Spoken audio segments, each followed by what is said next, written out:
네, 안녕하세요. 안녕하세요. 임준수입니다. 인사를 몇 번 드리네요. 자, 책 바로 들어가도록 하겠습니다. 앞에 잠깐 보시죠. 앞에 잠깐 보시면 우리가 어떻게 준비해 나가야 되는지에 대해서 간략하게 말씀을 좀 드릴게요. 제일 핵심은 수업에서 제가 말씀드리는 대로만 따라오시면 됩니다. 다른 부분은 선생님들께서 계획 짜서 하시고요. 요거는 수업 4시간 일주일에 복습 2-3시간 한 6시간에서 7시간 정도 투자를 하신다고 생각하시면 됩니다. 아시겠죠? 그거 이외에는 선생님들께서 다른 과목들 잘 준비하시고요. 이게 가장 첫 번째 초점은 수업 때 제가 드리는 말씀을 따라한다. 요거고요. 그 다음 한번 앞에 보시죠. 내용 흐름 파악 먼저 쫙 할 겁니다. 줄글로 된 것들, 줄글로 된 내용들로 쫙 파악하고요. 그 다음에 비교가 중요합니다. 비교. 표를 통해서 비교하거나 정리를 한 번 더 할 겁니다. 중요한 부분은. 별로 안 중요한 부분은 그냥 넘어가는 경우도 있어요. 아시겠죠? 제가 그냥 한번 훑어보세요 라고 하는 부분도 있을 거고요. 그렇지만 거의 대부분은 표로 다시 한번 정리합니다. 그 다음 해당 기출문제 풀이를 그 챕터별로 한 2문제 정도씩 넣어놨어요. 그거 풀이하시고 저와 같이 해설하시고 순서는 정치, 경제, 사회, 문화 순서로 진행을 하고요. 근데 한국사 검정시험 특징 자체가 시험 문제를 딱 펴보면 아시겠지만 다 사료가 나옵니다. 사료. 다 사진 자료나 그림 자료나 표나 아니면 줄로 된 사료가 나오기 때문에 그림 확인이 필수적입니다. 그렇다는 건 뭐냐면 문화사 비중이 굉장히 높다는 거죠. 문화사. 그래서 문화사는 뒤에 좀 따로 다시 정리를 하도록 하겠습니다. 앞에 책에 있는 자료 더하기 부족한 부분은 제가 이 앞에 그림 자료로 다시 복습을 한번 하도록 하겠습니다. 아시겠죠? 그리고 뭐 이건 당연한 건데요. 수업만 안 빠지시고 복습 제가 드린 부분 내드리는 수행해야 할 그 자료들 성실히 하시면 문제 없습니다. 그 다음 4회차 수업 정도 지나면 조선시대까지 끝날 겁니다. 그때 파이널 내용 정리를 드려요. 파이널 내용 정리. 이 한국사 검정시험 자체가 난이도보다는 범위 때문에 힘들어 하시거든요. 범위. 전 범위를 다 다룹니다. 전 범위를. 그렇기 때문에 여러분들께서 시간이 조금 많이 든다는 게 흠이에요. 그리고 뒷시기로 가면 근대 정도 가면 삼국시대나 고려시대 걸 다 까먹습니다. 그걸 좀 막아야 돼요. 우리가 단기 기억력을 좀 승부를 해야 됩니다. 그래서 파이널 내용 정리 인터넷으로 보실 수 있는 이 파이널 내용 정리 그 7시간짜리 강의를 넣어드려요. 그거를 4회 지나면 조선까지 한번 4시간입니다. 조선까지는 4시간이에요. 4회 수업 끝날 때쯤 제가 다시 한번 말씀드리겠습니다. 요때 파이널 내용 정리 그거 복습하세요 하면 요 4시간 투자하셔서 다시 복습 한 번 더 하셔야 됩니다. 아시겠죠? 까먹습니다. 자, 그 다음 우리가 알아둬야 될 부분 문제 유형 첫 번째는 시기입니다. 시기 흐름 파악하는 거 흐름 파악하는 것들 알아두시고요. 그래서 제가 반복적으로 계속 말씀을 드릴 겁니다. 예를 들어서 지난 시간에 수업했던 내용이 있어요. 그럼 이번 시간에 해야 될 내용 얘기하기 전에는 지난 시간과 같이 연결 지어서 말씀을 드릴 겁니다. 여러분들께서도 그렇게 내용 정리를 해 주셔야 됩니다. 흐름, 선후관계, 연도를 외우라는 건 몇 개 안 됩니다. 연도를 외우라는 게 몇 개 있어요. 제가 왜냐면 그 연도는 외우면 더 흐름 파악하기 편한 것들 그런 부분들은 몇 가지 외우도록 제가 말씀을 드릴 겁니다. 수업 따라오시면 되고요. 그 다음 왕의 업적 같은 것들 오늘도 잘 살펴보시면 됩니다. 그것도 하나하나 뜯어보시고요. 그 다음 세 번째 게 굉장히 중요하죠. 비교 준거를 파악하는 거. 우리 객관식 문제풀이 하려고 지금 이 시험을 준비하는 거죠. 객관식 문제풀이. 그렇기 때문에 객관식에는 어떻게 되어 있냐면 옳지 않은 것이 있으면 옳은 게 또 보기에 나와 있단 말입니다. 그래서 비교 준거. 정답지가 이거라면 오답지에는 이게 나올 거다라는 걸 파악하고 보셔야 돼요. 의상 잘 모르는데 의상 몰라도 풀 수 있습니다. 원효를 알면 풀 수가 있어요. 의천 잘 모르는데 진우를 알면 풀 수 있습니다. 이런 식으로 비교 준거 2가지를 잘 비교해서 준비하는 자세를 한번 가져보도록 하겠습니다. 아시겠죠? 제가 그때그때 포인트 되는 부분은 따로 말씀을 또 드리겠습니다. 사진 지도 뭐 요건 아까 전에 말씀드렸으니까 요게 굉장히 중요하다라는 거 문화사 중요하다. 그 다음 정치사에서는 비석 같은 것들 지도 굉장히 중요하다라는 거 같이 확인을 해보도록 합시다. 자 기본적으로 이렇게 들어갈 거고요. 나머지는 수업 따라오시면 됩니다. 아시겠죠? 자 14쪽 한번 봅시다. 14쪽 책부터 한번 들어가 볼 텐데요. 구석기와 신석기 시대부터 한번 들어가 보도록 하겠습니다. 우리 인류의 역사를 크게 두 부분으로 나누면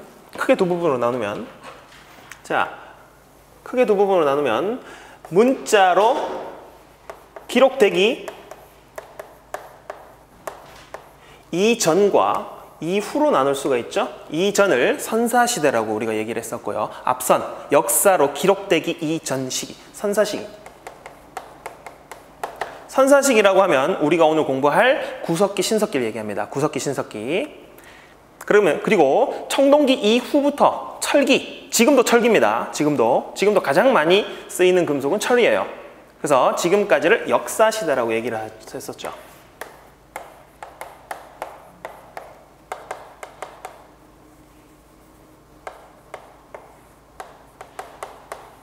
자, 선사시대 요거 하나, 문자 기록 유무에 따라서. 그다음 구석기와 신석기부터는 어떻게 나오냐면 다루는 도구가 어떻게 변하는가, 그거에 따라서 달라집니다. 요건 한 1시간 안에 청동기까지 다 끝나니까요. 요거는 다시 복습하실 부분도 많이 없습니다. 수업 때만 잘 한번 찾아보시죠. 구석기 시대 한번 보시죠. 연대부터 약 70만 년 전부터 시작되었었고, 그 다음 오른쪽에 하나 밑줄 쳐놓겠습니다. 석기를 다듬는 순서에 따라서 전기, 중기, 후기로 구분할 수 있다. 전기, 중기, 후기로 구분할 수 있다. 그리고 선생님들께 미리 말씀드리지만 노트 필기 따로 하시는 것보다 책에다가 하시는 게 편하실 거예요. 아니면 그 포스트잇 같은 것들 있죠. 그거 활용하셔서 붙이는 게 나을 겁니다. 책 위주로 좀 진행을 할게요. 자, 여기 보기로 나왔었던 거기 때문에 석기를 다듬는 수법에 따라서 전기, 중기, 후기로 나눌 수 있다라는 거 알아두시고 밑에 세부적인 내용은 넘어갑니다. 구석기 시대 유물만 한번 확인해 볼게요. 주먹도끼 있죠? 주먹도끼. 주먹도끼는 무슨 말이냐면 주먹을 닮은 혹은 주먹으로 쥐기 쉬운 도끼 모양의 뗀석기다. 굉장히 투박하죠? 요 그림 보고 찾으실 수 있어야 됩니다. 떼서 썼다, 투박하다. 가로널 도끼 마찬가지고요. 그 다음 오른쪽에 승배지르개 있죠? 승배지르개. 투박한 모습을 찾아내시면 됩니다. 투박한 모습을. 오른쪽에 돌날 같은 경우 좀 날카롭게 돼 있죠.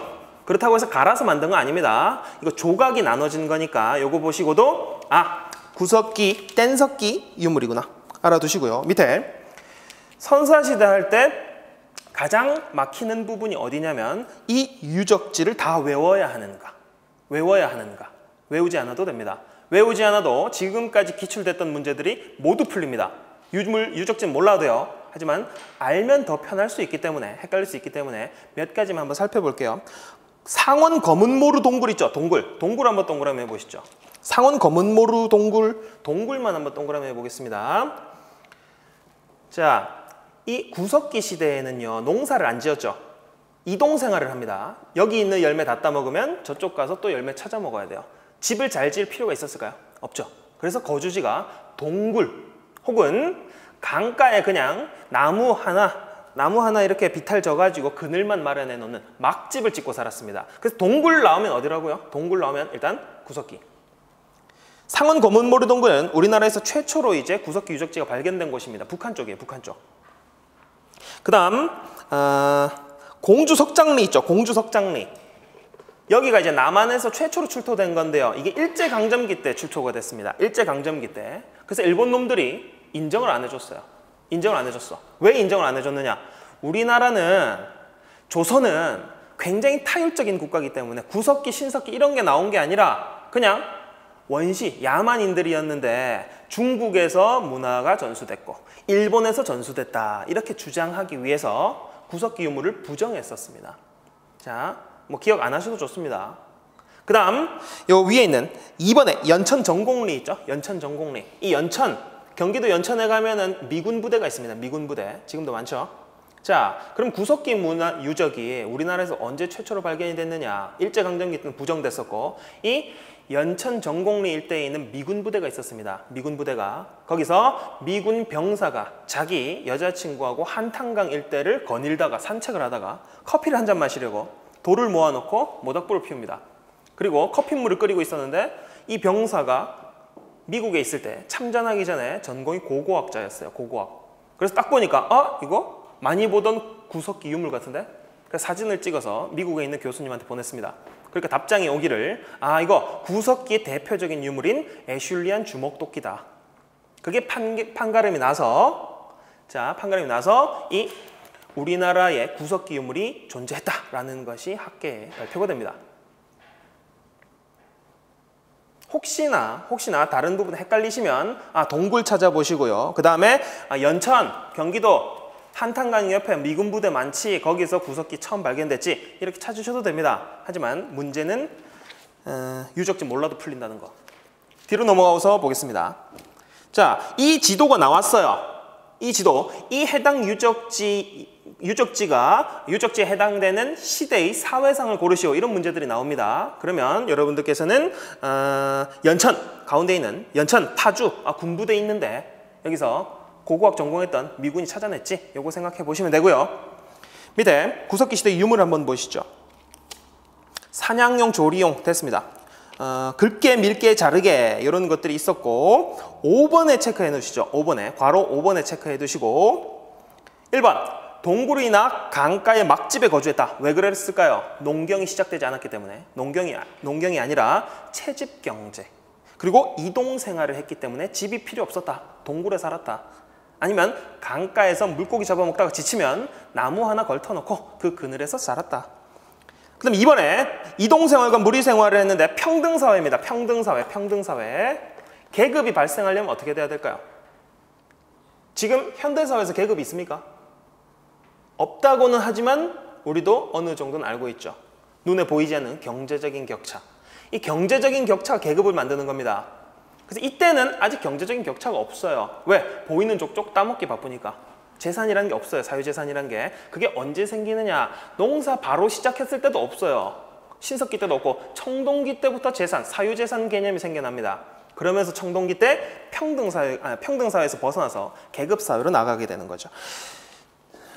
자, 그리고 조각품을 제작하는데요. 니은 보시면 고래나 물고기를 새긴 조각이 발견된다. 요거는 사냥을 잘하게 해주십시오. 사냥을 잘하게 해달라. 자, 그 다음 구석기와 신석기 사이에 중석기 시대라는 게 있습니다. 중석기. 요거 하나 알아두셔야 됩니다. 구석기와 신석기 사이에 중석기라는 시대가 있었는데 이 시기는 언제냐? 구석기 시대는 빙하기입니다. 빙하기. 추워요, 아주. 날이 추울 때는 몸집이 큰 동물들만 살아남을 수 있습니다. 몸집이 큰 동물들. 매머드 이런 애들. 그런데 이런 애들은 우리가 사냥하기 힘들죠. 중석기 시대가 언제냐면 이 빙하가 녹고 날이 풀리는 이 간빙기입니다. 간빙기. 빙하가 녹는 시기. 녹으니까 따뜻해졌어요. 따뜻해지니까 작은 동물들도 살기가 쉽죠. 토끼, 다람쥐 이런 애들이 나타납니다. 근데 대신 얘네들은 어떻습니까? 잡으려고 하면 굉장히 빠르죠. 그래서 빠르기 때문에 얘네들을 멀리서 찌를 수 있는 창이나 활이 필요했어요. 그 창이나 활 끝에 뾰족하게 붙이는 자잘한 석기. 그 자잘한 석기, 이렇게 돼 있는 창 끝에 혹은 활 끝에 붙이는 이 자잘한 석기 있죠. 요거를 잔석기라고 얘기를 했습니다. 요걸 사용하던 시대가 바로 중석기 시대. 구석기와 신석기 사이에 중석기가 있었다. 빠른 동물들 연결을 한번 지어보시죠. 그 다음 구석기 시대에 하나만 더 적어놔 볼까요? 구석기 시대에 하나만 더. 흥수아이 무덤이라는 것이 발견이 됐습니다. 흥수아이 무덤. 옆에다 하나 적어놔 보시죠. 흥수아이 무덤. 이 흥수아이 무덤이라는 것이 뭐냐면 한 아이 무덤이, 아이의 유골이 발견이 됐는데요. 이게 이제 연대 측정을 하니까 구석기 시대의 유물로 발견이 됐어요. 구석기 시대 사람이다. 근데 그 처음 발견한 사람의 이름을 따서 그 사람이 김흥수 씨였었거든요. 그래서 흥수아이 무덤이다 라고 얘기를 했는데 여기서 중요한 게 뭐냐면 아이가 죽은 무덤 옆에 꽃가루가 뿌려져 있었다. 꽃가루. 이건 뭘까요? 사후세계에 대해서 인식을 하고 있었구나. 구석기 시대에 이미 사후시대에 대한 인식을 하고 있었다. 꽃가루를 뿌렸다라는 것에서 유추를 하는 겁니다. 유추. 구석기고요. 중석기는 잔석기 하나 알아두시면 되고 넘어가서요. 신석기 시대로 한번 들어가 보도록 하겠습니다.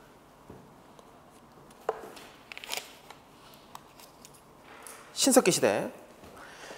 연대는 BC 8000년경이라고 하는 것도 있고 BC 1만년이라고 하는 경우도 있습니다. 요거는 뭐 헷갈리게 그렇게 나오진 않아요. 고고학계에서도 명확한 시기가 아니기 때문에 8000년에서 BC 1만년까지 이렇게 나올 수가 있고요. 그 다음 밑에 도구 한번 보시죠. 도구. 가운데 있는 도구를 보시면 굉장히 맨들맨들하죠. 맨들맨들하죠. 구석기 때가 떼서 써서 투박했다면 이때는 갈아서 썼기 때문에 굉장히 맨들맨들합니다. 갈아서 써서 이걸 간석기라고 얘기를 했었죠. 우측에 두 개 보시면은 간석기 찾아내실 수 있어야 됩니다. 갈돌, 갈석과 그 다음 각종 간석기들이 있었고요. 그 다음 좌측에 있는 가락바퀴 있죠. 가락바퀴. 요거는 플러스 뼈바늘하고 세트입니다. 뼈바늘, 뼈로 만들 바늘 있죠. 요거하고 요 가락바퀴, 요걸 가지고 실을 짜서 옷감과 그물을 제작했다라는 걸 우리가 알 수 있네요. 옷감과 그물을 제작했다. 가락바퀴를 통해서.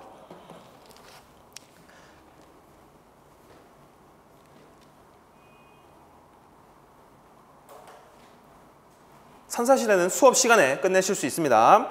밑에 신석기 시대 생활로 한번 가보시면요. 신석기 시대 생활. 산업을 보시면 초기적 형태의 농경, 초기적 형태의 농경 밑줄 한번 쳐보시죠. 초기적 형태의 농경이라는 게 뭐냐면 이거는 농사 중에서도 가장 힘든 게 벼농사입니다. 벼농사. 그러면 이때는 초기적 형태이기 때문에 벼농사는 아직 짓지 못했어요. 짓지 못했어요. 저희 아버님이 농부인데요. 논 보셨죠? 논이 어떻게 돼 있습니까? 물에 잠겨 있어요. 수리시설을 만들 수 있어야지 논농사를 지을 수 있습니다. 근데 이때는 그런 정도의 기술은 없었죠. 그래서 그냥 밭농사. 이때는 뭘 키웠느냐? 조, 피, 수수. 씨만 뿌려놔도 잘 자라는 조, 피, 수수 같은 것들 길렀습니다. 벼농사가 나왔다라고 하면 오답입니다. 아시겠죠? 그 다음 목축도 시작됐네요. 목축. 자, 농경과 그 다음에 목축이 시작되었다. 농경, 목축 시작됐다고 해서 열매 안 따먹을까요? 물고기 안 잡아먹을까요? 아직까지도 물고기 잡아먹는 비중이 더 컸습니다. 시작됐다 뿐이지 물고기 더 많이 먹었어요. 사실상 가장 안전하고 쉽게 잡을 수 있으니까 물고기가. 자, 그다음 농경 보시면 자, A 보시면 요거는 헷갈릴 수가 있습니다. 황해도 봉산지탐리라고 돼 있죠. 황해도 봉산지탐리. 여기서 뭐가 발견됐냐면 이 지명은 마찬가지 모르셔도 돼요. 여기서 뭐가 발견됐냐면 탄화미와 좁쌀피가 발견됐어요. 탄화미, 좁쌀피. 자, 좁쌀과 피는 아시겠죠? 신석기구나. 근데 탄화미는 불에 그을린 흔적이 있는 쌀이라는 뜻이거든요. 근데 이때의 쌀미자는 쌀로 해석하시면 안 됩니다. 그냥 공류. 쌀에 불에 그을린 공류가 있었다. 이거 쌀농사 안 지어졌다 그랬는데 이거 오답이네 하시면 안 돼요. 탄화미가 나오면 공류를 그을린 흔적이구나. 쌀미자를 좀 범위를 크게 이해를 하셔야 됩니다. 그 다음 농기구가 나오겠죠. 당연히 농사를 지었으니까. 돌로 만듭니다. 돌갱이, 돌삽, 돌보습, 돌랏, 나무 농기구 등을 사용했었고, 그 다음 수공업에서 보시면 니은 보시죠. 니은, 수공업에서 니은에서 가락바퀴와 뼈바늘을 통해서 그물과 옷감을 제작했었다. 신석기입니다. 지금 오른쪽 넘어가서요. 자, 주거 보시죠. 주거. 선생님 앞에 잠깐 보실까요? 우리 있잖아요. 우리 인류 역사를 움직이는 힘이 어디에 있을까요? 1번 정치, 2번 경제, 3번 사회, 4번 문화. 무엇이 이 나머지 세 가지를 주도했을까요? 정치가 주도했을까요? 우리 인류 역사는 경제적인 변화가 나머지 정치적인 변화, 사회적인 변화, 문화적인 변화를 끌고 왔습니다. 그래서 여러분들께서 표 보시고 정치, 경제, 사회, 문화 있으면 제일 먼저 보셔야 될 부분은 경제적인 변화예요. 아시겠죠? 주거도 어떻게 연결하느냐? 경제적인 변화를 보시면 됩니다. 농사 지어졌으니까 정착 생활을 했겠지. 집을 지었겠지. 그런데 물고기를 더 많이 잡아먹었지. 그러면 어디에 살았을까요? 강가나 바닷가에 살았습니다. 아직까지는 신석기 때. 농사는 지어졌지만 어로 활동이 더 줄을 이뤘기 때문에 강가나 바닷가. 그리고 정착 생활을 했기 때문에 움집이라는 집 형태를 만듭니다. 이 움집 형태는 청동기 움집과 비교를 하셔야 됩니다. 이따가 표로 한번 보시죠. 비교 준거가 필요해요. 자, 사회 한번 보시죠. 사회. 기억 보시면 혈연을 바탕으로 한다. 씨족을 기본 단위로 한다. 씨족을 기본 단위로 한다. 믿을 수 있는 거는 뭡니까? 엄마밖에 없습니다. 엄마. 자, 그 다음 니은의 평등사회예요. 평등사회. 왜? 농사가 본격적으로 이루어지지 않았었기 때문에 사유재산 개념이 아직 없습니다. 돈이 좀 빈부격차가 생겨나야지 계급이 발생해요. 청동기 때 가서 생깁니다. 아직까지 평등. 그 다음 공동생산, 공동분배. 당연하죠. 가족끼리니까. 자, 밑에 구석기, 신석기 비교 한번 비교 요거는 체크해 놓으시고 한번 살펴보시죠. 이거는 따로 지금 보실 필요는 없을 것 같습니다. 밑에 4번에 신석기 시대 신앙을 한번 보시죠. 구석기 시대는 신앙의 모습에서 흥수아이 무덤 하나 살펴봤었죠. 구석기 시대는 흥수아이 무덤을 통해서 사후세계에 대한 관념이 생겨났구나. 신석기 때는요, 애니미즘. 요거 헷갈립니다. 애니미즘하고 애니멀하고는 전혀 관계가 없어요. 애니미즘은 영혼 숭배입니다. 영혼 숭배. 영혼, 정령 숭배. 번개가 쳤다. 그곳에 정령이 깃들어 있구나. 그 다음 2번에 조상 숭배가 있었고요. 조상 숭배. 3번에 토테미즘. 토템이라고도 하는 이게 동물 숭배 신앙입니다. 우리 민족이 토템을 가지고 있었죠. 곰, 숭상, 토템. 그럼 4번에 샤머니즘. 샤먼을 무당을 샤먼이라 그럽니다. 무당이 뭡니까? 신과 인간의 매개자. 그 무당의 존재를 인정하는 것이 샤머니즘입니다. 무당과 주술.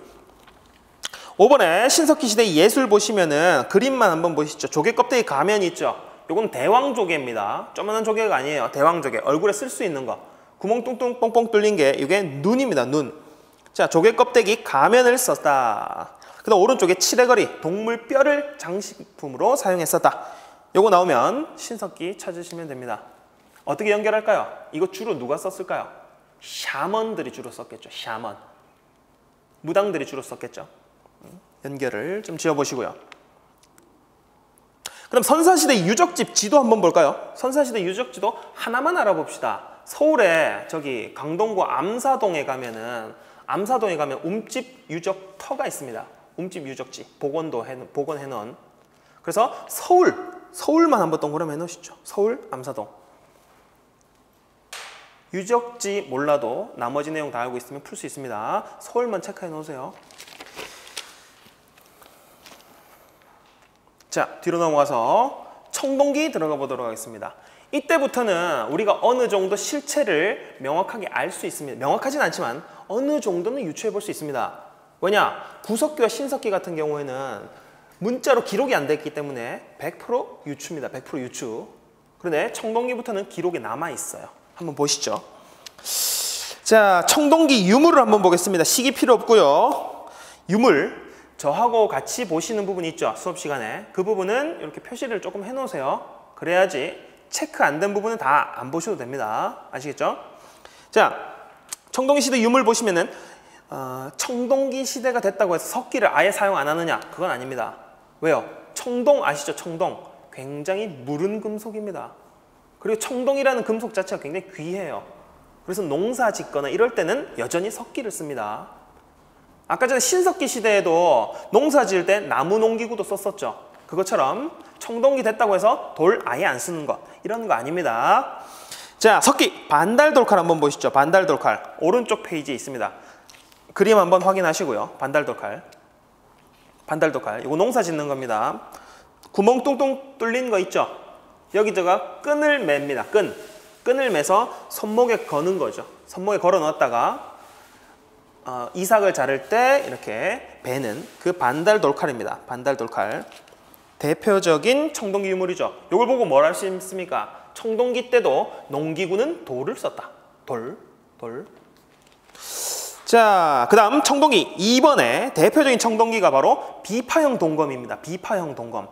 중국 악기 비파를 닮은 곡선이 아름다운 비파형 동검. 오른쪽에 보이시죠? 세 번째 비파형 동검이 있었고, 그 다음 거친 무늬 거울이라고 있습니다. 거친 무늬 거울 앞에 한번 보시죠. 거친 무늬 거울. 이것도 대표적인 청동기 유물이네요. 청동기 유물. 거친 무늬 거울. 저기 거울이 있는데 자세하게 보면 이렇게 거친 무늬가 있습니다. 이게 청동기 때 겁니다. 거친 무늬 거울. 자, 그리고 또 뭐 하나 더 하자면 청동방울 같은 것들도 있겠네요. 청동방울. 이거 주로 지도자들이 쓰는데 어떤 것들 쓰냐면 이런 겁니다. 신석기 때 애니미즘이 있었죠. 정명. 자, 하늘을 보자, 태양을 보자, 태양처럼 반짝이는 거, 눈 뜨고 바라볼 수도 없는 저 신성한 존재. 저기에 정령이 깃들어 있다. 태양 숭배 사상 이런 게 있었겠죠. 청동기 때는 어떻게 활용하느냐? 지도자가 나와서 이렇습니다. 딸랑딸랑 하니까 신기한 소리가 나니까 딱 보죠. 거울을 가지고 태양빛을 반사해서 제가 비칩니다. 그러면 사람들이 놀라겠죠. 자, 태양, 너네 태양 숭배하지? 난 태양을 움직일 수 있는 사람이야. 나 숭배해. 뭐 이런 식으로 사용하는 용도. 청동방울과 청동거울. 청동기입니다. 넘어가서요. 주거지 한번 보겠습니다. 주거지 보시면 주로 움집에 거주했었는데요. 위치가 중요합니다. 이제 벼농사가 본격적으로 지어집니다. 벼농사가 본격적으로 이루어지면서 생산량이 많이 늘어나요. 그래서 정착을 하는데 강가나 바닷가에 있을 필요가 없죠. 신석기 때는 물고기 많이 잡아먹었으니까 거기 있었고요. 자, 그래서 구릉지대로 올라옵니다. 구릉은 낮은 언덕이라는 뜻이죠. 구릉지대로 올라옵니다. 구릉지대. 그래서 주거지가 바뀌는데 여기서 한번 보시죠. 신석기 때와 한번 비교를 해봅시다. 신석기 때와.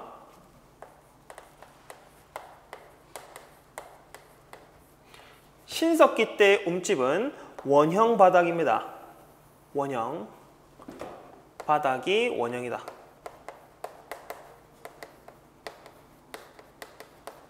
그리고 반지하입니다. 반지하. 계단 2칸 정도로.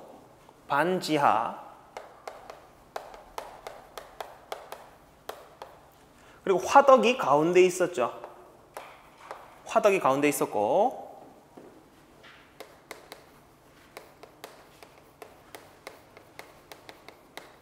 그리고 음식 같은 것들을 저장하는 저장구덩이 집 안에 있거나 아니면 입구 근처에 있었습니다. 집 안에 있거나 입구 근처에. 내부에 있었다. 자, 여기서 뭘 가장 중시했었던 걸까요? 땅 파고 들어가면 따뜻하죠. 그리고 가운데 화덕이 있으면 열 전도가 잘 됩니다. 따뜻하죠. 다 여기서는 보온이 초점이구나. 보온. 그 다음 청동기 때는요. 청동기 때는 직사각형 형태의 바닥으로 나옵니다. 직사각형 형태. 그리고 화덕이 한쪽 벽면으로 가죠. 한쪽 벽면으로. 그 다음 지상으로 올라옵니다. 지상. 직사각형이라고도 하고 장방형이라고도 합니다. 그 다음에 지상가옥으로 올라오고요. 화덕이 한쪽 벽면으로.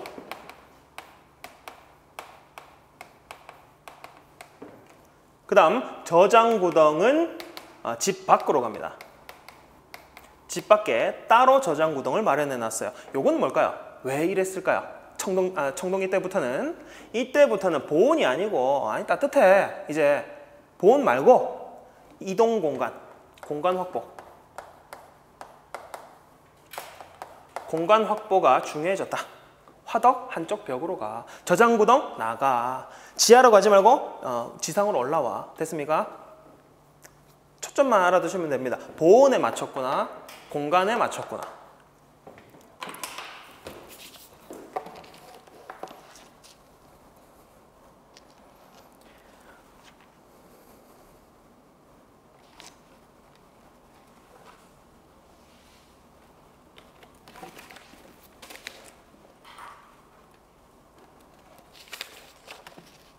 자, 됐습니까?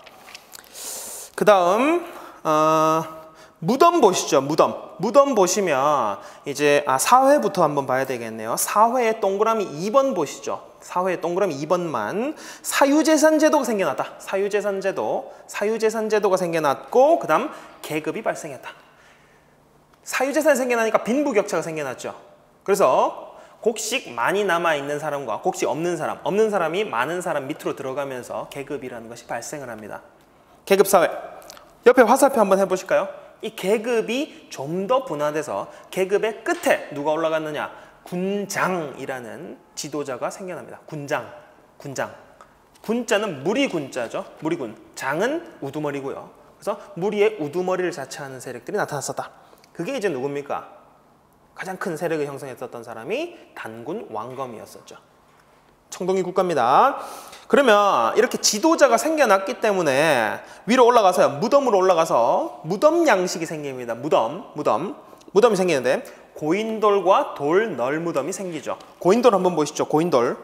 고인돌은 돌을 고아놨다. 다리 긴 게 이게 북방식, 탁자식. 그리고 오른쪽에 있는 것이 바둑판식입니다. 바둑판식. 북방식 고인돌과 바둑판식 고인돌. 그 다음 돌널 무덤을 하나 알아두세요. 청동기 때 돌널 무덤. 자, 널이라는 거는 뭐냐면 널판지 할 때 그 널입니다. 평평한 그것을 널이라 그래요. 근데 돌널은 평평한 돌이죠. 그걸 앞에 보시죠. 앞에 보시면 평평한 돌들을 이렇게 둘러가면서 쌓아놨습니다. 왜? 동물들이 파헤치지 못하게 하려고 평평한 돌로 둘러놨었다. 그래서 돌널 무덤과 고인돌이 청동기 시대 무덤입니다. 신석기 시대 무덤이 있을까요? 이런 형태의 독특한 무덤 형태는 신석기 시대는 없습니다. 왜요? 그냥 가족들, 아빠 무덤, 엄마 무덤 이런 정도기 때문에 이런 대규모의 사업을 벌일 수가 없습니다. 청동기 때는 계급이 생겨났기 때문에 지도자의 무덤은 이런 식으로 했었다. 됐습니까?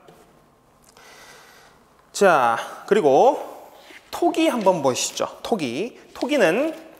토기는 신석기와 또 비교를 하셔야 됩니다. 신석기와 비교를. 신석기 시대의 대표적인 토기가 뭡니까? 바로 빗살무늬 토기였었죠. 빗살무늬 토기. 빗살무늬 토기. 자, 여기 청동기 토기 위에다가 그냥 같이 비교해 놓겠습니다. 청동기 토기 위에다가. 신석기 시대는 빗살무늬 토기입니다. 빗살무늬 토기. 빗살무늬 토기가 바닥이 어떻게 되어 있습니까? 바닥이 뾰족하죠. 왜 신석기 시대에 이렇게 뾰족한 바닥을 만들었을까요? 거주하던 지역이 어디였나요? 강가나 바닷가죠. 고운 모래가 있는 곳입니다. 그곳에 세우기에는 이 뾰족한 그릇이 더 나았을 수 있다. 빗살무늬 토기. 그 다음 그거 하나만 알아두세요. 청동기 때로 가면 그릇이 더 많이 나옵니다. 그릇이 더 많이 나와요. 먼저 첫 번째로 미송리식 토기 있죠. 미송리식 토기. 미송리식 토기의 특징은 좌우에 손잡이가 있고요. 그 다음 주둥이가 벌어져 있다. 이 미송리식 토기가 청동기 때 대표적인 토기. 그 다음 밑에 있는 민무늬 토기. 민무늬 토기는 뭡니까? 매끈한 단순한 형태의 민무늬 토기가 생겨납니다. 민무늬 토기. 그 다음 밑에 하나만 더 적어놔 볼까요?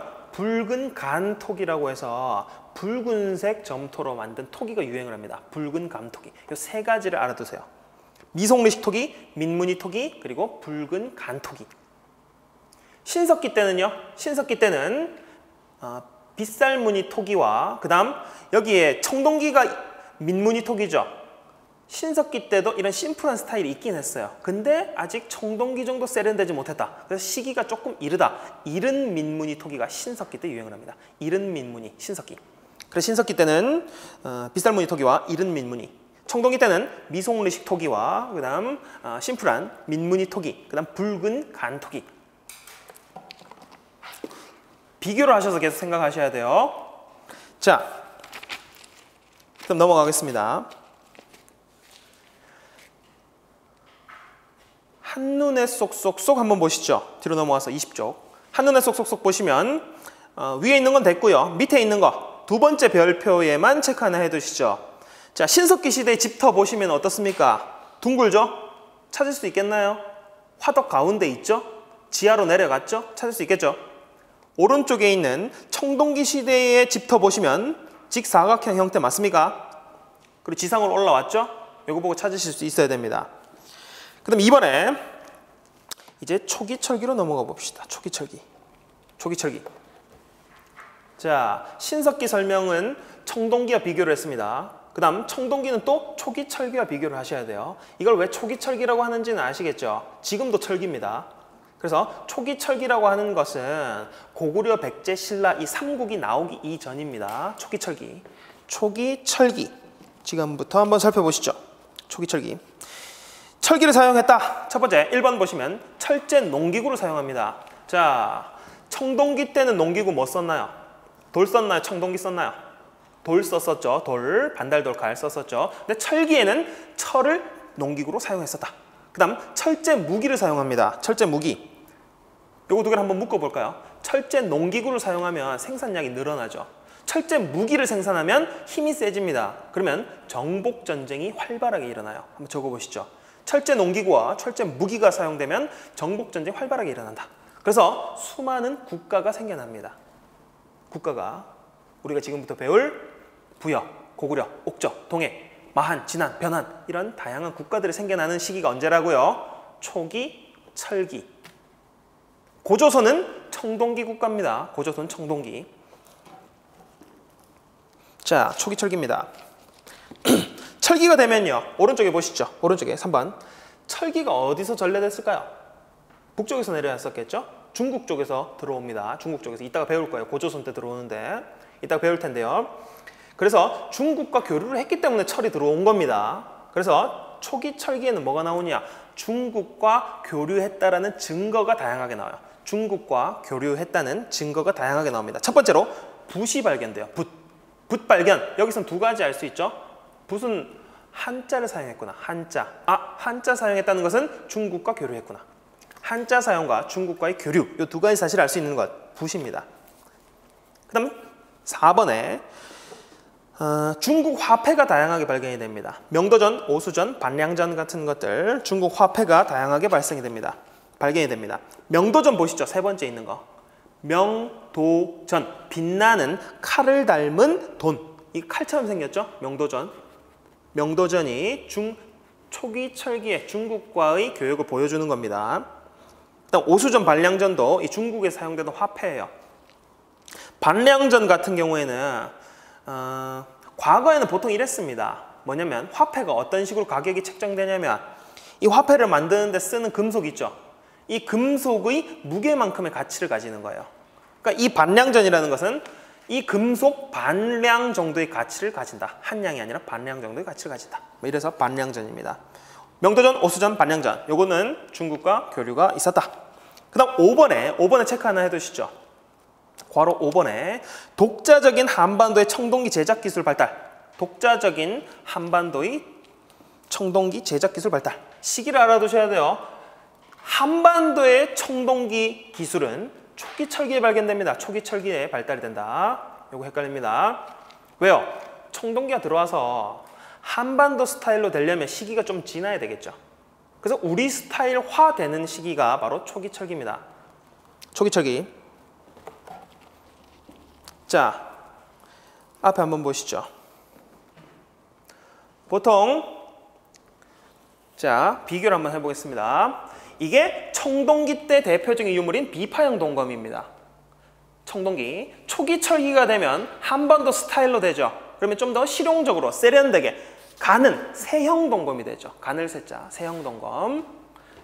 그 다음 거친 무늬 거울이 청동기 때 대표적인 유물이었었죠. 거친 무늬. 이게 한반도 스타일로 되면 좀 세련돼집니다. 무늬가 굉장히 기하학적인 무늬. 마른 목골도 들어가고 빗살도 들어가고 굉장히 세련된 형태. 그래서 자잘한 무늬가 들어갔다. 잔무늬 거울. 이것도 초기 철기겠죠. 됐습니까? 비교 한번 해보시고 세형 동검, 잔무늬 거울 대표적이고 그 다음 이 청동 제품을 만드는 거푸집 있죠. 청동 제품을 만드는 거푸집. 요것들이 이제 한반도의 독자적인 청동의 기술이다. 그리고 6번에 다양한 토기가 제작됩니다. 다양한 토기가 제작되는데 이건 어디와 비교되겠습니까? 청동기 때 토기가 뭐였었죠? 세 가지 한번 말씀해 보시죠. 먼저 주둥이가 벌어져 있고 손잡이가 달려있는 미송리식 토기. 그 다음 아주 심플한 민무늬 토기. 그 다음 붉은 점토를 사용한 붉은 간토기 있었죠. 초기 철기에서는요. 붉은색이 아니라 검은 간토기입니다. 검은 간토기. 그 다음 띠를 두른 덧띠 토기가 나옵니다. 덧띠 토기. 주둥이에 띠를 두른 덧띠 토기. 그리고 7번에 보시면 조금 이따 그림으로 다시 보여드릴게요. 7번 보시면 널무덤과 독무덤이 있습니다. 널무덤과 독무덤. 아까 청동기 때 뭐 있었습니까? 고인돌과 돌 널무덤이 있었죠. 초기 철기는 돌로 평평한 거 만들 필요 뭐 있나? 나무로 평평하게 널판지처럼 만들자. 널무덤입니다. 그냥 널무덤. 그 다음 옹기를 2개 엮어 놓은 독무덤 형태가 나옵니다. 독무덤. 됐습니까? 앞에 한번 보시죠. 다시 그냥 자, 비파형 동검과 세형 동검, 청동기와 초기 철기, 거친 무늬 거울과 잔무늬, 청동기와 초기 철기. 그 다음 청동기 토기는 대표적으로 미송리식 토기와 붉은 간토기 있었죠. 민무늬 토기 있었고 청동기 철기는요. 그냥 이렇게 생각하세요. 붉은 간토기. 철기가 되니까 화력이 세졌지. 그래서 까맣게 나왔다. 검은 간토기. 그냥 이렇게 알아두시고. 그 다음 철기토기가 철기토기. 요게 이제 덧띠토기. 근데 이 띠를 어디다 둘렀다? 주둥이 부분에 둘렀다. 주둥이 부분에 두른 게 좀 더 세련된 형태구나. 덧띠토기. 여기에 이렇게 하는 거 아닙니다. 여기에 이렇게 띠 둘렀다고 해서 덧띠토기 아닙니다. 여기에 띠 두른 거는 덧무늬토기라고 해서 신석기 때 거예요. 신석기 때 거. 덧띠토기는 띠를 주둥이에 둘렀다. 그 다음 붉은 간토기, 검은 간토기는 그냥 화력이 세져서 탔다. 이렇게 생각하세요. 청동기, 철기. 무덤 형태 한번 보시죠. 청동기 무덤은요. 앞에 보시죠. 고인돌과 돌널무덤입니다. 돌돌이에요. 둘 다. 둘 다 돌돌. 여기는 청동기는 돌돌이고 철기는 나무널입니다. 그냥 나무널은 나무널뛰기라고 안 하죠. 그냥 널이라고 합니다. 널. 그래서 널무덤. 돌널무덤에서 널무덤으로. 그 다음 독무덤 형태. 옹기를 두 개 엮은 이게 초기철기. 됐습니까? 항상 제가 계속 말씀드릴 겁니다. 비교 준거가 가장 중요합니다. 문제 풀 때는.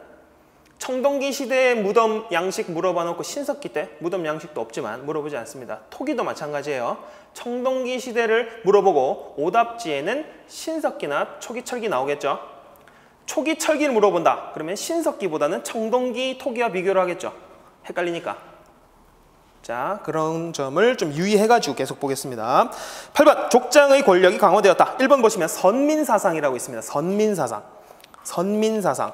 아, 우리 민족이 조금 남달라. 요거는 사실상 청동기 때부터 있었습니다. 청동기 때부터 존재. 선민사상은. 단군신화에 이미 나와 있잖아요. 하늘의 자손. 그 다음 2번에 군장의 지배력이 강화되었다. 됐습니다. 이건 됐고 뒤쪽으로 한번 넘어가 보시죠. 뒤쪽으로 넘어가 보시고 청동기와 초기철기 한번 간단하게 다시 지금 그림으로 확인을 했으니까요. 요거는 체크만 해두시고요. 복습하실 때만 한번 보시죠. 체크해두시고 복습하실 때만 보시고 기출문제 3문제 한번 풀어보시죠. 기출문제 푸실 때는 밑에 해설 보지 마시고요. 앞에 내용도 보지 마시고 그냥 풀어보세요. 그냥 풀어보세요. 그리고 문제풀이는요. 이 뒤에 내용을 공부를 하면 풀기가 더 쉬워집니다. 그 이유는 비교 준거를 알기 때문이에요. 아시겠죠?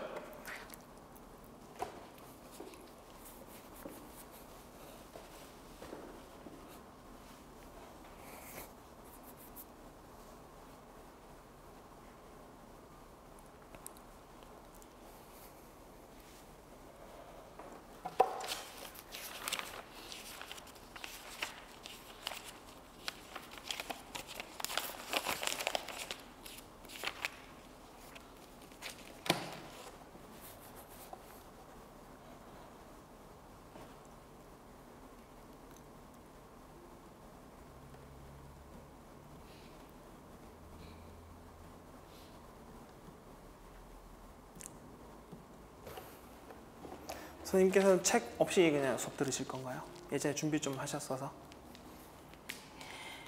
이게 근데 중간에 기출문제를 계속 풀어봐서 저희가 시간이 조금 안 맞으실 수도 있어요. 네, 한번 생각해 보시고 가급적이면은 책 해가지고 수업 들으시는 게 나을 거예요. 아니면 나눠드렸던 문제 풀고 계세요. 이 시간에.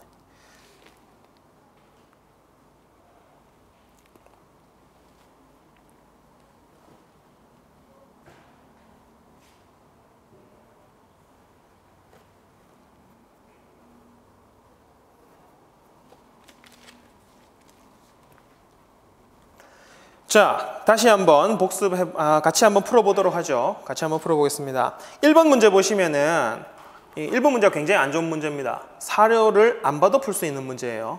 그리고 왼쪽 사료를 몰라도 풀 수 있네요. 왼쪽 사료는 이게 띠를 둘렀다고 해서 덧띠톡이 아닙니다. 덧띠톡이는 주둥이 부분에 띠 두른 거고요. 이거는 덧무늬톡이라 그래서 신석기 때 겁니다. 덧무늬톡이 신석기 때 거.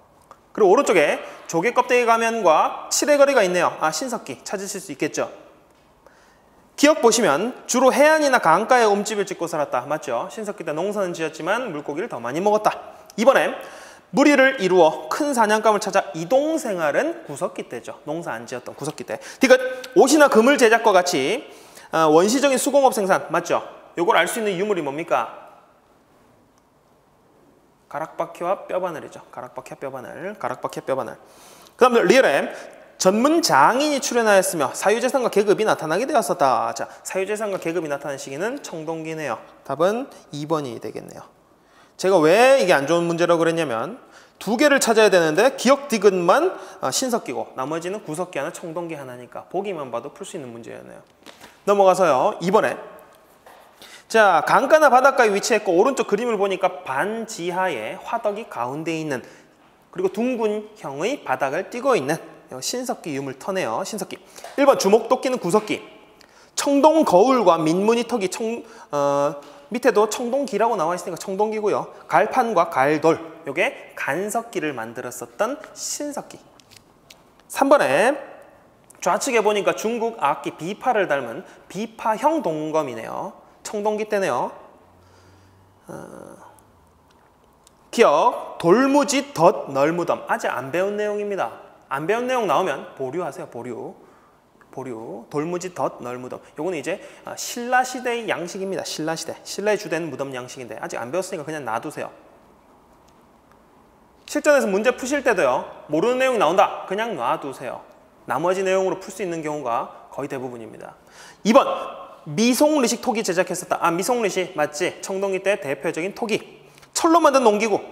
청동기 때는 농기구 뭘로 만들었다고요? 돌로 만들었습니다. 돌. 자, 3번 오답이고. 리을. 권력을 가진 지배자가 출연하였다. 청동기 때 맞네요. 답은 4번. 자, 어렵지 않게 풀 수 있겠죠. 여기까지는. 고조선으로 한번 들어가 보겠습니다. 고조선. 고조선에도 나올 수 있는 문제 패턴이 몇 가지로 정해져 있습니다. 먼저 한번 보시죠. 단군 신화의 내용과 그 의미. 1, 2, 3, 4, 5, 6 묶어서 체크 하나 해두시죠. 고조선에서 나올 수 있는 내용. 위에 사료 탐구는 안 보셔도 됩니다. 1번 환인, 환웅이 나왔다. 환이라는 것은 하늘입니다. 하늘. 하늘의 자손. 하늘의 자손이다. 선민의식. 선민의식. 우리는 다른 종족과 남다르다.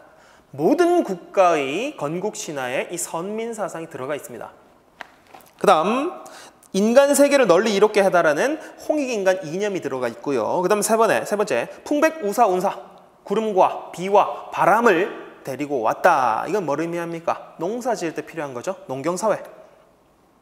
그 다음 곰과 호랑이가 쑥과 마늘을 먹다가 3, 7일, 21일 동안 마늘과 쑥과 마늘이네요. 쑥과 마늘을 먹다가 곰이 당연히 이겼죠. 잡식성이니까. 곰이 그러면 이건 뭘 의미하느냐? 곰을 믿는 부족과 호랑이를 믿는 부족이 다툼이 있었는데 곰을 숭배하는 부족이 승리했다. 곰 토템.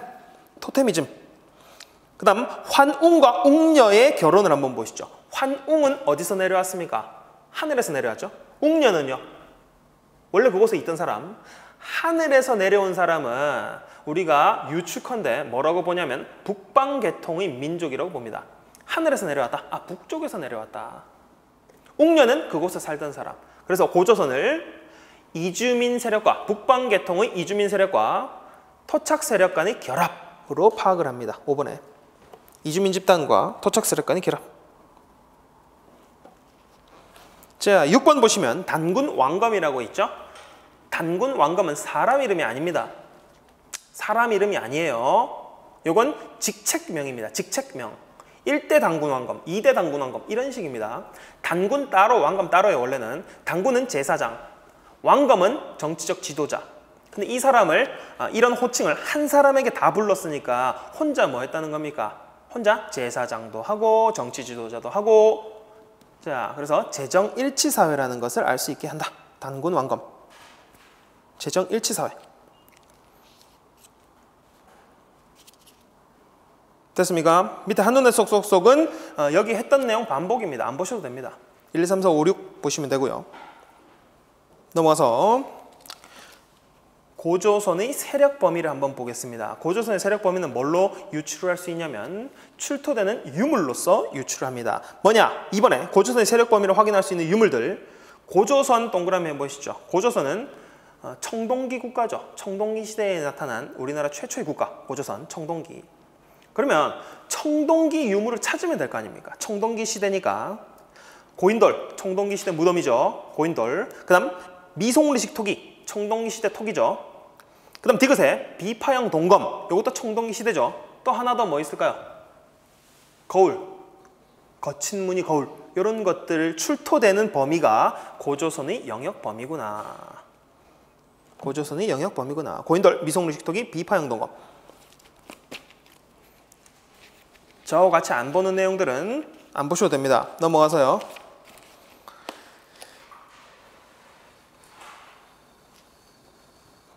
자, 괄호 2번 한번 보시죠. 괄호 2번. 지금 나올 수 있는 내용 두 가지 했습니다. 건국 신화, 그 다음 영역을 알 수 있는 유물, 그 다음 세 번째가 괄호 2번에 체크합니다. 괄호 2번에 나오는 위만이라는 인물입니다. 위만이라는 인물이 나오는데요. 동그라미 2번에 밑줄 해보시죠. 밑줄 쳐보시죠. 중국의 왕조가 진나라에서 한나라로 바뀌는 교체기에 이 중국 연나라 사람이었었던 이 위만이라는 사람이 고조선으로 들어옵니다. 위만이 고조선으로 들어온다. 이때 들어올 때 화살표 해보시죠. 이때 들어올 때 그냥 들어오면 받아줍니까? 자, 지금도 이민 갈 때 있죠. 이민 갈 때 전문직이나 아니면 재산이 많은 사람들은 이민 잘 받아줍니다. 다른 나라에서. 그런데 아무것도 없는 사람들은 이민 절차가 굉장히 까다로워요. 근데 이 위만은 이민 신청을 고조선에다 했어요. 들어올 때 환영을 굉장히 받았습니다. 왜 받았느냐? 얘가 뭘 가져왔느냐? 철기를 가지고 왔거든요. 위만이 들어올 때 철기를 도입했다. 철기 도입. 위만의 인솔을 입고 화살표 하셔서 철기를 가지고 왔더라. 그래서 고조선에서 중국 사람인데 받아줬죠. 그 다음 3번에 보시면 위만이 굉장히 세력을 키웁니다. 기억! 준왕, 당시 고조선 왕이었었던 준왕의 신임을 받았었고 서쪽 변경의 수비 책임자로 임명되었었다. 중국에서 온 사람을 중국을 막기 위한 변경의 책임자로 보냅니다. 굉장히 신뢰받고 있다는 거죠. 신뢰를 굉장히 받고 있습니다. 그런데 이게 위만이 니네 수도 왕검성으로 진격을 해서 준왕을 몰아내고 자기가 왕위에 오릅니다. 이게 위만조선이에요. 이때부터 니네 수도 왕검성으로 진격해서 준왕을 축출한 후에 왕위에 등극했다. 밑줄 한번 쳐놓으시고요. 이때부터 위만조선이라고 합니다. 그러면 어떤 의문이 들 수 있냐면 중국 사람이 왕이 됐으면 고조선, 위만조선은 중국 아닌가요? 라는 의문이 들 수 있습니다. 문제도 나올 수 있고요. 근데 위만조선은 우리 민족 국가로 바라보고 있습니다. 밑에 4번에 체크하시죠. 4번에.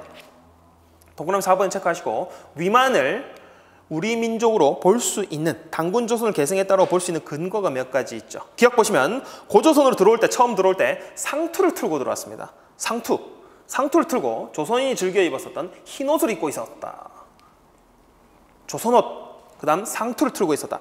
니네 왕이 된 후에 만약에 중국 사람이면 중국 왕조는요 대체적으로 다 왕조 이름이 한 글자짜리입니다. 진, 한, 명, 청, 원, 송 한 글자. 근데 국호를 조선이라고 그대로 썼다. 그러니까 우리 민족이다. 디귿. 그 다음 위만이 중국 사람이면 고위공직자에 중국인들 다 넣어야지. 그런데 위만이 집권한 후에도 우리 조선 사람들이 고위공직을 다 차지하고 있었다. 자, 이런 것들로 봐서 위만조선은 당군조선을 계승했다라고 바라봅니다.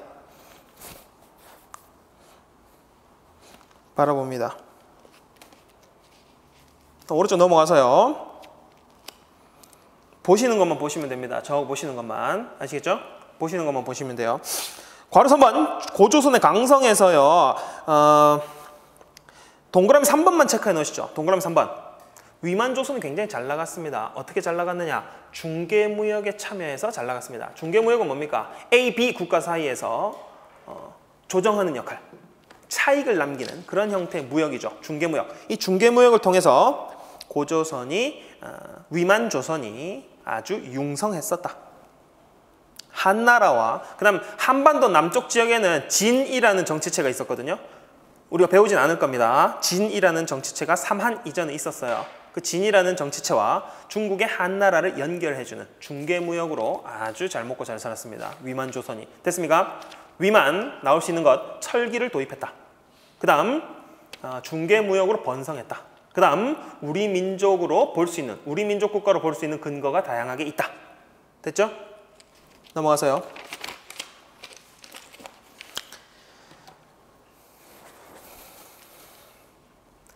한나라가 이제 한무제 이후에 힘을 굉장히 키워가지고 위만 조선을 쳐들어오게 됩니다. 우리 고조선을 쳐들어오게 돼요. 고조선을 쳐들어오게 돼서 3번에 결국 지배층의 내분으로 BC 108년에 왕감성이 함락하고 고조선이 멸망합니다.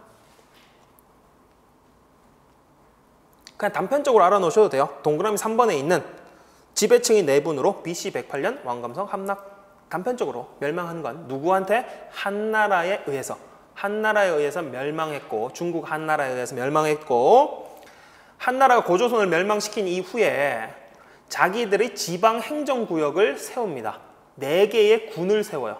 4개의 군을. 그게 바로 괄호 5번에 있는 한군현입니다. 한이 고조선을 멸망시킨 후에 한군현을 설치했다. 한군현을 설치했다. 4개인데요. 밑줄 한번 쳐보시죠. 낭랑, 진번, 임둔, 현도. 4개 밑줄 쳐놓고 낭랑만 동그라미 해놓으시죠. 나머지 3개는 모르셔도 됩니다. 나머지 3개는 모르셔도 되고 낭랑만 동그라미 해놓고 2가지 사실을 한번 적어보겠습니다. 한나라가 설치한 4개의 군 가운데 낭랑군만 끝까지 살아남습니다. 자, 첫 번째는 삼한 중에 하나인 변한이 있어요. 남부지방에. 변한으로부터 철을 수입했다. 낭랑은 변한으로부터 철을 수입했습니다. 그 다음 언제 멸망하느냐? 고구려 미천왕 때 낭랑이 완전히 사라진다. 고구려 미천왕 때 낭랑군이 완전히 사라집니다.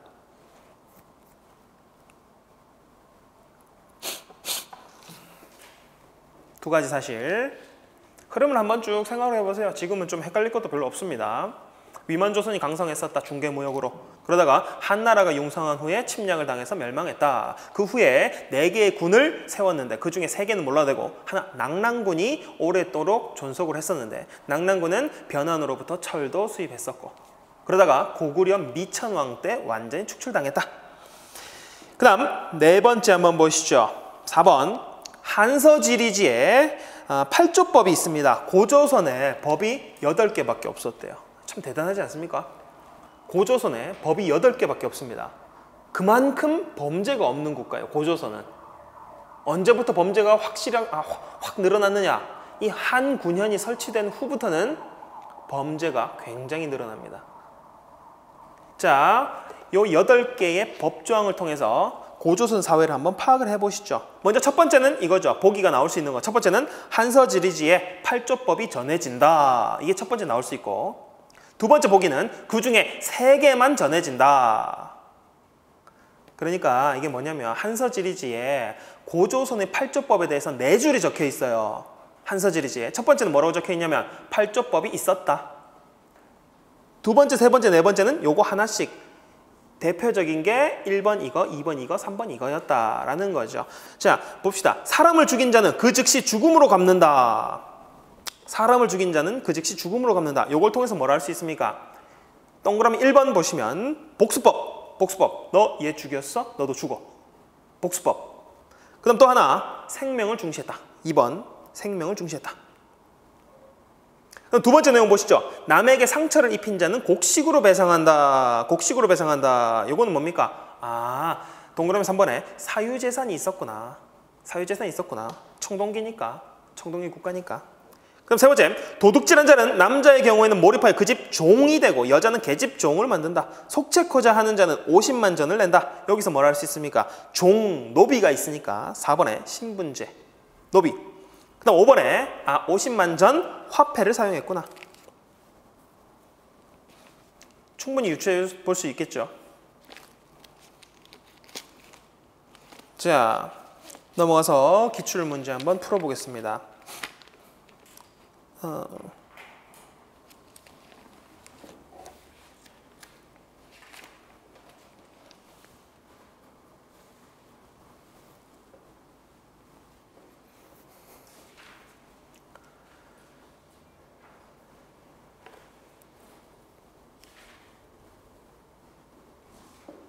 자, 보시면은 요 당군신화네요. 당군신화. 곰 토템이 있었죠. 토테미즘. 그 다음 풍백우사 운사, 농경생활. 그 다음 단군 왕검을 통해서 재정 일치사회라는 걸 알 수 있고요. 모든 사람이 평등한 시기는 구석기와 신석기까지. 청동기부터는 계급사회입니다. 그 다음에 부족 간의 연합이 이루어졌었다. 맞습니다. 북방계통의 이주민 세력, 청동기를 가진 이주민 세력 더하기 고물 숭상하고 있던 토착 세력의 결합이었었죠. 자, 4번. 그럼 넘어가서 여러 나라의 등장 한번 봅시다.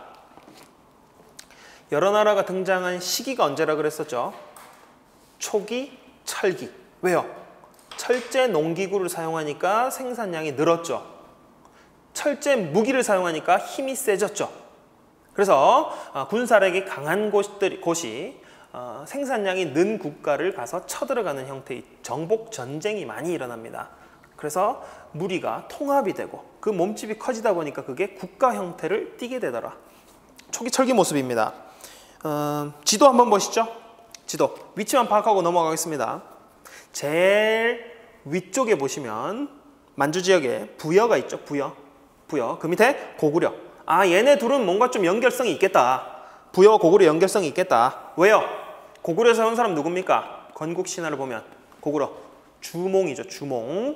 동명왕 주몽. 활을 잘 쏘는 아이라는 뜻입니다. 이 주몽이 어디에 있다가 도망쳐 나옵니까? 부여에 있다가 도망쳐 나와요. 그래서 고구려를 건국을 합니다. 그래서 부여와 고구려는 어느 정도 연결성이 좀 있구나. 그리고 북방민족 계통이라는 것을 통해서도 풍습에서 비슷한 부분들이 굉장히 많습니다. 풍습에서도 부여, 고구려 위치 파악하세요. 그 다음 옥저는 함경도 일대에 있었던 옥저. 바닷가니까 해산물이 풍부했었겠죠. 해산물 풍부하고 오곡이 잘 익었습니다. 그런데 어느 나라와 붙어 있습니까? 고구려하고 붙어 있죠. 그래서 고구려의 간섭을 엄청나게 받았었다라는 것도 유추해 볼 수 있네요. 밑에 동해. 동해는 지금의 강원도 지역이네요. 강원도 지역. 동해. 동해와도 붙어 있는 동해. 그 다음 밑에 삼한이 있죠. 삼한. 삼한은 마한, 진한, 변한을 합쳐서 삼한이라고 하죠. 마한은 삼국사기의 기록에 보면 이런 말이 있습니다. 마한은 백제요. 진한은 신라요. 변한은 가야다. 백제, 신라, 가야의 위치와 같죠? 삼한의 대표적인 국가가 삼한도 여러 개의 소국이 모여있는 국가가 삼한입니다. 그리고 마한도 소국의 집단이 마한이고요. 여기서 알아둬야 될 거 마한의 대표 국가는 백제국이었었고 사로국은 진한의 대표 국가, 그 다음 구야국은 변한의 대표 국가. 이 삼한을 통째로 했을 때 왕이 어디에 존재했느냐? 마한의 이 목지국이라는 곳에 왕이 존재했습니다. 동그라미 하나 해보시죠. 마한의 목지국이라는 곳에 왕이 존재했다. 삼한의 왕이 존재했다. 마한의 목지국에 삼한의 왕이 존재했다. 위치 파악됐나요? 됐으면 넘어가겠습니다. 넘어가서 34쪽 보겠습니다. 34쪽에 한눈에 쏙쏙쏙. 줄글은 안 읽어보셔도 됩니다. 그냥 이 표 하나로 정리를 하겠습니다. 표 하나로 정리를 하시죠. 표 하나로. 부여와 고구려는 일단 유사성이 있다라고 말씀을 드렸었고요. 자, 선생님께서는 제가 아까 나눠드렸던 그 있죠. 그거 보시면 될 겁니다. 네, 빈칸 나와 있는. 자, 위치 아까 파악했었고요. 제가 뭐부터 보자고 했습니까? 경제부터 살펴보자고 했었죠. 경제 보시면 부여부터 보겠습니다. 부여의 경제는 반농반목이에요. 반농반목이 뭐냐면 반은 농사 짓고 반은 목축이다. 그러면 목축 비중이 굉장히 높은 겁니다. 위치를 보시면 유목 비슷하게 하겠죠, 얘네들. 그래서 반농반목이었었다. 그만큼 목축을 중시했었다라는 거 알아두시고, 세 번째 점, 하호라는 사람들이 있습니다. 하호, 일반 백성들, 농민들을 주로 하호라고 불렀습니다. 하호, 일반 백성들을 하호라고 불렀다. 자, 반농반목입니다. 목축을 중시했죠. 정치로 가봅시다. 목축을 어느 정도로 중시했냐면 이 5개의 부족이 연맹을 이뤘었는데 5개의 부족이 어디냐면 마가, 우가, 저가, 구가입니다. 마가는 말 키우는 마을, 우가는 소 키우는 마을, 저가는 돼지 키우는 마을, 구가는 개 키우는 마을. 이만큼 목축을 중시했었다. 연결됩니까? 자, 이 4개 부족 더하기 왕 총 몇 개? 5개. 그래서 5부족 연맹체. 5부족 연맹체. 됐죠? 이 마가, 우가, 저가, 구가 가축명을 딴 이 네 개의 부족을 합쳐서 사출도라고 얘기를 했습니다. 사출도. 이 사출도에서 긴 한 게임이 있어요. 우리나라 전통놀이 중에서 뭘까요? 독에 걸린 모, 윷놀이. 윷놀이가 여기서 기인을 했습니다. 마가, 우가, 저가, 구가. 독에 걸린 모 이거 하잖아요. 왕과 사출도 부여고요. 그 다음 부여에는 왕이 있었죠. 오부족. 그런데 왕 동그라미 해보시죠. 왕 동그라미에서 화살표 한번 해보겠습니다. 왕 동그라미에서 오부족 연맹체인데 사출도 더하기 왕 화살표에서 흉년이 들거나 가뭄이 들었어요. 그러면 왕을 쫓아낼 수도 있을 정도로 왕권이 미약합니다. 부여에서는 왕이. 흉년이 들었어요. 누구 탓? 왕 탓이다. 왕을 바꾸자. 그만큼 왕권이 미약한 상태였던 곳이 바로 부여입니다.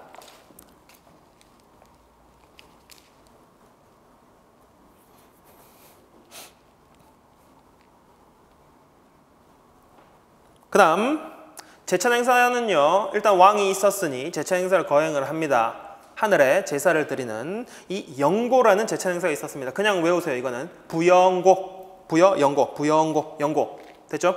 그럼 밑에 내려가서 사회 풍속에서는요.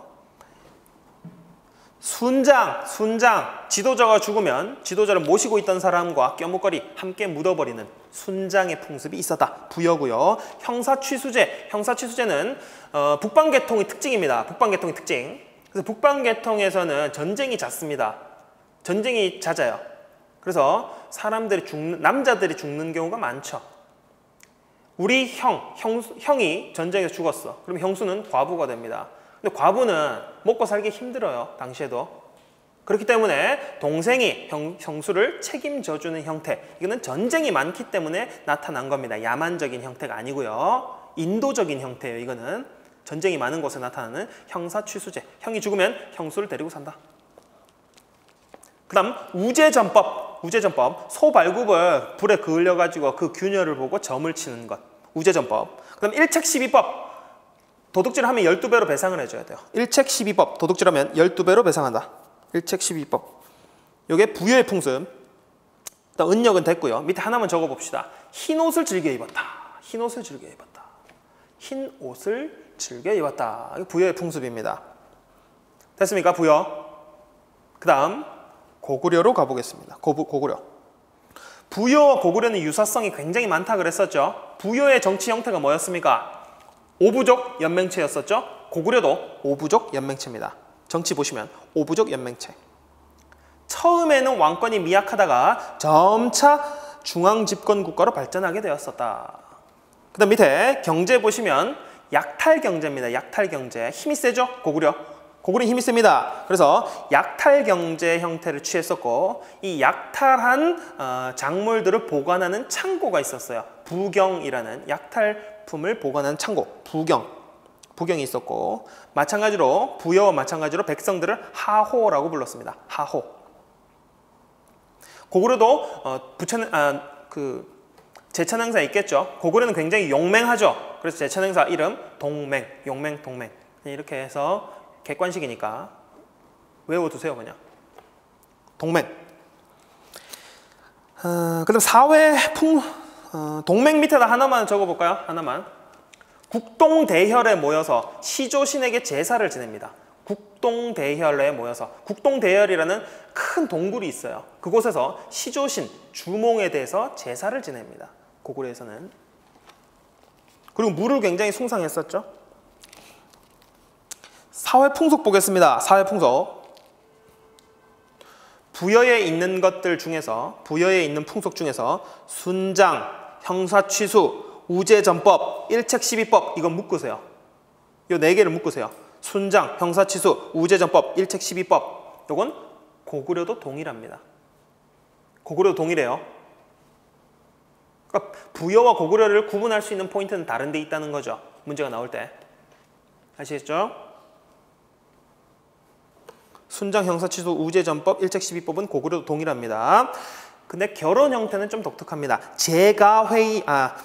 서옥제라는 게 있죠. 서옥제가 뭐냐면 신부와 결혼하기로 약속을 해요.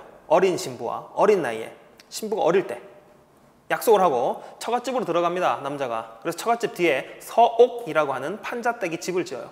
서옥이라는 집을 짓습니다. 그곳에서 먹고 살자고 하면서 그 여자가 어린 여자아이가 자랄 때까지 그곳에 살면서 노동력을 제공해 줍니다. 그 집에서 일을 해줘요. 그리고 여자가 크잖아요. 그러면 이제 데리고 자기 집으로 가는 겁니다. 그래서 어쨌거나 처음에 남자가 처갓집으로 들어가기 때문에 대릴사위제라고도 합니다. 대릴사위제, 서옥제. 고구려입니다. 그 다음 제가회의가 있었어요. 제가회의. 고구려에서 제가회의가 있었다. 제가회의는 여러 제자, 가문, 가자 여러 가문들이 모여서 회의를 하는 귀족회의입니다. 귀족회의, 제가회의. 그 다음 부여와 고구려가 또 공통점이 하나 있습니다. 투기를 금지했어요. 투기. 여자들이 질투하는 거. 투기를 굉장히 금지했습니다. 투기 금지. 심지어 부여에서는요. 투기를 하잖아요. 첩을 뒀다. 그래서 첩을 질투한다. 사형에 처합니다. 부여에서는. 자, 유사성이 굉장히 많죠? 근데 차이점도 한 가지 있습니다. 뭐냐? 부여와 고구려에 대한 중국 측 역사서의 기록이 다릅니다. 뭐라고 돼 있느냐? 부여 사람들은 착하고 유순하고 법 없이도 살고 이렇게 적어놨어요. 근데 고구려 사람들은 거칠고 사납고 싸움을 즐겨하며 뭐 이렇게 표현을 해놨습니다. 그 이유는 뭘까요? 부여는 중국에 조공 잘했죠. 말 잘 들었습니다. 그런데 고구려는 중국 쪽에서 야 물품 좀 바쳐 이러면 한판 뜨자 뭐 이렇게 나오기 때문에 사회 분위기 자체는 좀 달랐습니다. 고구려 굉장히 용맹했었죠. 됐습니까? 부여, 고구려. 옥저동해 한번 보시죠. 옥저동해는 왕이 없습니다. 정치 보시면 왕 없이 읍군, 삼로 등 군장이 통치했었다. 읍군, 삼로 같은 군장이 통치를 했습니다. 군장국가예요. 그 이유는 고구려의 정치적, 경제적 수탈, 압박 때문이죠. 고구려에 예속돼 있었어요. 거의. 그래서 왕이 없습니다. 왕. 옥저와 동해 둘 중에서 누가 더 예속됐을까요? 누가 더 고구려에 예속됐을까요? 옥저죠. 왜냐하면 붙어 있으니까. 옥저는 더 예속됐어요. 경제 보시면 옥저는 소금, 어물, 오곡이 풍부합니다. 그럼 뭐합니까? 고구려에 상납하기에 바쁩니다. 붙어 있으니까. 그 다음 동해에는 3대 특산물이 있습니다. 요거 알아두셔야 돼요. 3대 특산물. 단궁, 단단한 활. 그 다음 과하마, 과일나무 아래를 지나다닐 수 있을 정도의 작은 조랑말. 그 다음 반어피, 바다표범 껍데기. 동해안에 물개가 굉장히 많았습니다. 물개하고 강치 이런 애들, 바다표범 이런 애들 굉장히 많았기 때문에 동해의 3대 특산물이었었죠. 자, 옥저와 동해 둘 다 고구려에 예속돼 있었지만 누가 더 심하게 예속돼 있었다? 옥저. 그래서 옥저는 제천 행사도 실시하지 못했습니다. 제천 행사도 어디 너네가 하늘의 제사를 지내? 동해는 그래도 제천 행사가 있습니다. 동해는 무천이라는 하늘에 지는 제사가 있었죠. 무천. 그 다음 옥저의 풍습 보시면 민며느리제입니다. 민며느리제. 자, 민며느리제는 뭐냐면 아까 대릴사위제는 사위가 처갓집으로 들어갔었죠. 고구려. 이거는 옥저에서는 어린 신부가 신랑 집으로 갑니다. 신랑 집으로. 다 크면 집으로 가요. 다시. 다 크면 집으로 가요. 그러면 남편이 가서 돈을 주고 아내를 데리고 옵니다. 일종의 매매혼이죠. 어쨌거나 처음에 여자가 저쪽 남자 집으로 가기 때문에 이건 민며느리제입니다. 민며느리제. 고구려와 조금 차이가 있죠. 그 다음 옥저에서는 가족 공동무덤을 씁니다. 가족 공동무덤. 이게 뭐냐면 할아버지 돌아가셨어요. 그러면 가매장을 합니다. 가매장을 해요. 살이 썩고 뼈만 남으면 뼈를 추스려요. 그래서 우리 가족 무덤에 다시 묻어요. 아버지가 돌아가셨어요. 그러면 가매장을 해서 살이 썩으면 뼈를 가지고 다시 우리 가족 무덤에 다시 묻습니다. 그래서 죽어서도 가족은 함께 한다라는 인식을 가지고 있는 가족 공동무덤. 옥저입니다. 동해 보시죠. 동해의 사회풍속은 족외혼. 같은 부족끼리는 결혼 안 합니다. 동해는 강원도 지역이에요. 강원도 지역의 동해. 강원도에서는 부족끼리 결혼 안 한다. 책화. 강원도에서는 산천을 중시한다. 책화라는 것이 뭐냐면 산천을 중시해서 다른 부족의 영토를 침범해 왔을 경우에 소, 말 등으로 배상을 해주는 것. 소, 말, 노비 등으로 배상을 해주는 것. 이게 책화입니다. 산천을 중시했다. 그 다음 동해의 집터가 철자형과 여자형. 이게 한자로 이제 한자로 여자형인데요. 이런 집터가 나오기 시작했다. 이건 뭘까요? 철자형은 뭡니까? 원룸이긴 한데 조금 나눠져 있는 거. 그 다음 여자형은 투름이 생겨나기 시작했었다. 이런 거죠. 자, 철자형, 여자형 나오면 동해 풍습이었었다. 사만 봅시다. 사만은 마한, 진한, 변한을 합쳐서 사만이라 그랬었죠. 왕은 어디에 있었다고요? 왕은 마한의 목지국이라는 소국에 왕이 있었다. 마한의 목지국만 왕이 존재했었다. 그러면 이 목지국 왕이 강했을까요? 왕권이? 약했죠. 연맹왕국은 기본적으로 왕권이 약합니다. 대표만 할 뿐이에요. 신지읍차 2개만 동그라미 놓으시죠. 신지읍차를 정치 지도자라고 삼았습니다. 신지읍차를 정치 지도자로 삼았다. 그 다음 경제 보시면은 남부 지역입니다. 벼농사가 잘 지어지겠죠. 벼농사가 발달됐다. 벼농사가 발달됐다는 것은 세트로 저수지가 잘 마련되었었다라고 알 수가 있고요. 그 다음 변안에서는 철을 수출했다. 어디에 철 수출했다고요? 변안에서? 아까 말씀드렸었죠. 어디요? 한 사군 중에서 살아남은 낙랑군에 철을 수출했다. 변안에서는 낙랑과 외에 철을 수출했습니다. 외. 1번. 낙랑과 외에 철을 수출했다.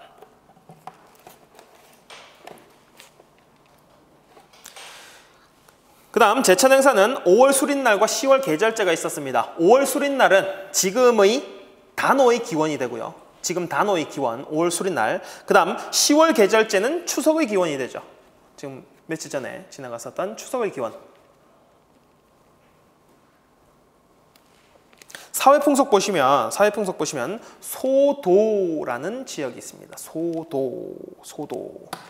아까 정치 지도자를 신지읍차라고 부른다고 했었죠. 신지읍차. 제사장을 뭐라고 불렀냐면 천군이라고 불렀습니다. 천군, 하늘의 지도자, 하늘의 군, 천군. 제사장을 천군이라고 불렀습니다. 이 천군이 다스리는 지역이 소도예요. 제사장이 다스리는 지역이 소도입니다. 그런데 이 소도에는 아무리 왕이라고 해도, 아무리 신지읍차라고 해도 함부로 못 들어갑니다. 그만큼 제사와 정치가 분리되어 있었다. 재정 분리 사회를 보여주는 대표적인 공간이 소도라는 공간입니다. 소도, 천군이 다스리던 소도는 왕도 함부로 들어가지 못했다. 그 다음 농경사회니까요. 두레의 풍습 같은 것들이 있었고요. 공동노동 같은 것들이 있었고, 그 다음 귀틀집은 어떻게 되어 있냐면은 통나무집이에요. 통나무 이렇게 쌓아가지고 만든 우물정자식으로 통나무를 쌓아서 만든 형태. 이걸 귀틀집이라고 합니다. 귀틀집. 그 다음 큰 새의 기토를 이용한 후장 같은 것들이 있었고, 우리 솥대 같은 거 있죠. 솥대. 샤브샤브 집으로 유명한 데도 있더라고요. 솥대. 긴 대에 위에 이제 기러기상을 이렇게 세워놓은 그 솥대라는 것도 여기 사만의 풍습입니다. 자, 이 한눈에 쏙쏙쏙으로 잘 정리를 하시면 될 것 같고요. 두 문제 풀어보시죠.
자, 봅시다. 1번에 세 번째 줄을 보면 용맹하며 근엄하고 후덕하여 다른 나라를 노략질하지 않았다. 일단 고구려는 아니네요. 고구려는 아니네요. 그 다음 나라에는 군왕이 있고 가축의 이름을 딴 관명, 사출도라는 마가우가 저가 구가라는 사출도가 있었다. 이곳은 어디입니까? 부여였었죠. 반농 반목을 했었던 부여. 반농 반목했으니까 목축을 중시해서 사출도가 있었다. 왕까지 더해서 오부족 연맹체. 답은 3번이네요. 1번 소도는 삼한이고요. 재정분리. 2번 단군 과하마 반어피 동해고요. 4번에 국동대열에 모여 제사를 지냈다. 시조신 제사 고구려. 그다음 5번에 가족 공동무덤 옥저네요. 밑에 있는 2번은 우리 부족의 경계를 침범했으니 소말로 배상하시오. 이건 체화의 풍습이네요. 산천을 중시했었던 체화. 어느 나라입니까? 동예. 동해는 동해에 붙어있는 이 강원도 지역이라고 했습니다. 라네요. 라. 됐습니까? 지도 위치 파악하시고 조금만 포인트를 좀 살펴보시면은 헷갈리지 않을 겁니다. 여기까지 하고 잠깐만 쉬었다가 진행하도록 하겠습니다.